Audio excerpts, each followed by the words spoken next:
Jormungandr, as far as we know, was Thor's sworn nemesis in Norse mythology. In fact, Thor and Jormungandr's relationship was a classic grudge between a deity and a giant, and Thor only met this sworn nemesis twice in the legend, one during Thor's outing, which we'll learn about today, and the other, obviously, when they slayed each other in Ragnarok. Long, long ago, the gods wanted to organize a feast with two sea giants, Ægir and Ran. The two giants promised to host the celebration in exchange for a cauldron large enough to brew the mead for the visitors. Only the enormous Hymir of all the Norse animals possessed the cauldron that could meet their needs. Thor, who was used to dealing with giants in similar situations, offered to see Hymir and request the cauldron. When Thor arrived at Hymir's residence, he slaughtered 3 bulls to provide food for the two during Thor's stay. However, the giant was startled and horrified when Thor ate 2 of the bulls in only one sitting to satisfy his infamous hunger. As a result, the enraged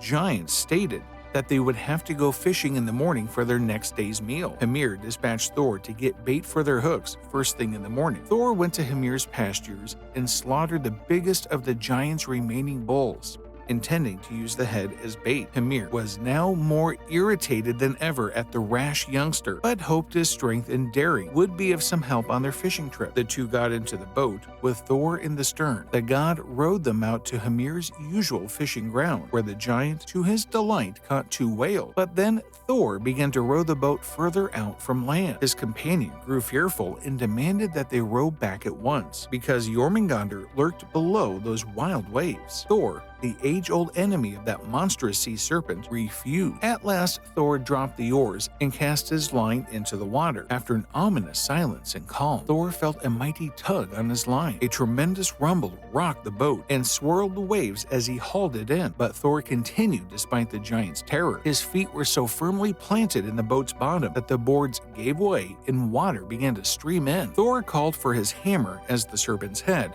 with the hook in his venom-dripping jaws, finally rose above the sea. At this moment, Hymir panicked and cut the line, following which the howling snake slunk back down into the ocean. Thor, enraged at having missed the opportunity to end his greatest foe, heaved Hymir overboard. Thor wanted to kill Hymir right there and then, as he lost the opportunity to slay the snake, but needed the cauldron from him. With the 2 whales slung over his shoulders, he waded back to land, picked up Hymir's cauldron, and returned to his normal life in Asgard.